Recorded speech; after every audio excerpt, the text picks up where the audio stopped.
talked about man and Samoin and looking back to man's origins, that which precedes him. Today we're going to look at that which is in front of him as he goes forth. If we think of what 12 means, number 12, in relationship to everything that we've spoken of so far, and we know that it represents the 12th cycle of the foundation. It's all built, so far, built upon the foundation. And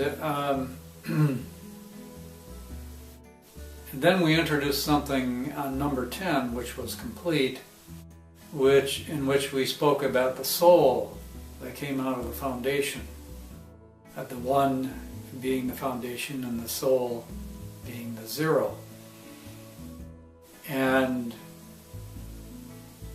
we might also look upon number 11 as being the foundation that comes out of the foundation, which we described as a mirror or a replica of the foundation, an attempt to recreate the foundation as it were, on actually on a lower level, is generally how it turns out, because it's dealing with the depths. It's dealing with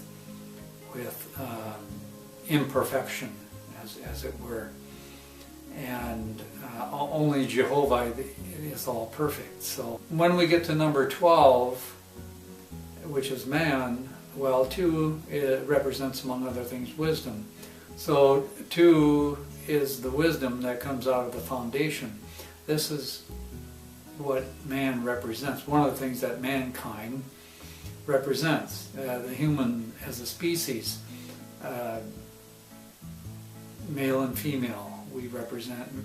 Man represents the wisdom that comes out of the foundation, the abstraction that comes out of the foundation, the objectivity that comes out of the foundation. Man attempts a synthesis of the foundation, and the synthesis, which we described earlier, being the third condition or the third cycle, has to do with the bringing the focus to bringing together into a union, into common ground, so to speak. If we look at the number that follows man, which is 13, 13 represents then the synthesis that comes out of the foundation, and that's what is in front of man. That is what man moves toward.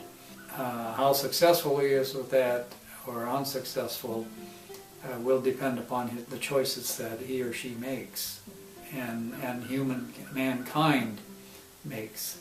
In Tabla Samoin, number 13 is the Uga, the test, the Uga, and as they would say in the old language, in the Panic language. And this is essentially means the test. It's a time of test because of the imperfections. But the closer that one gets to Jehovah and His creation, and then these tests actually occur in regions of one's interest, in the arena of one's interest, in the range of one's interest, in the domain of one's interests. So that, for example, if one loves mathematics, then the tests that he's going to have presented to him are going to be mathematical tests. But that's his joy, you see, to do mathematical challenges and to take up these challenges. Or for an artist, to capture the essence of something and to convey that essence. Or if they're an architect, how do you get the right enclosure to enhance that which is to be done there, and so forth. And so the closer one gets to Jehovah, the more one's tests occur within that domain, within that range, within that joy, within the affinities within that person that that person enjoys doing. But the further he is from Jehovah, he or she is from Jehovah, in other words, to the extent that they nurture self and magnify that, to the extent then that has to be dealt with first. And so the tests will come in the form of rising beyond the beast, learning to rise beyond the beast. So, for example, you may dislike doing a certain thing, and yet it always keeps cropping up in your life. And one of the reasons that it's going to keep cropping up in your life is because you have to learn to deal with it effectively. And effectively means in the ways of Jehovah, in the ways of Jehovah's direct inspiration to you. Because you're the one who has to interpret Jehovah by the spark of His light that He gave within you. And you can judge, and you'll be judging yourself. Ultimately, we all judge ourselves as to where we are in relationship to what we should be doing. In many ways, then, 13 has to do with what should we be doing. What's the labor that we should be pursuing, that we would love to pursue, and if I'm not there, how do I get there? When you look at in the tablet of Samoin, you'll see the cross, the so-called evil cross, but the cross of extremes, where it drifted from the upright to the corner cross, and which we saw in number 7. But it also represents, as we mentioned, fullness and all that number 7 does, and collapse.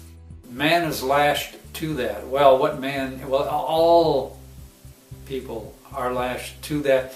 They're bound. What that is that we're bound. We're bound by our ideals and how we go forth in our ideals. Because recall, number 6 was Hoi, which expressed the ideals, the ideal. And what is the ideal? And what is the ideal? And what's the practical ideal? And so forth.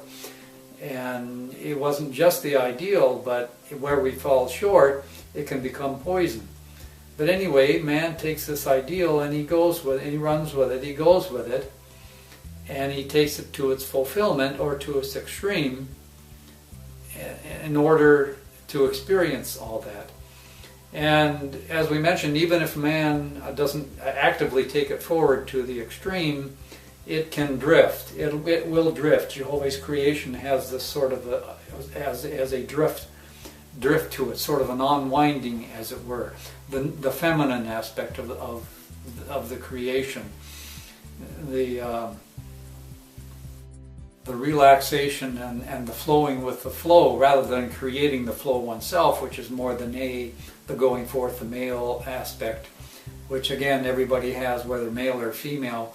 We have both the going forth within us, and the receptivity, the nurturing within us as well.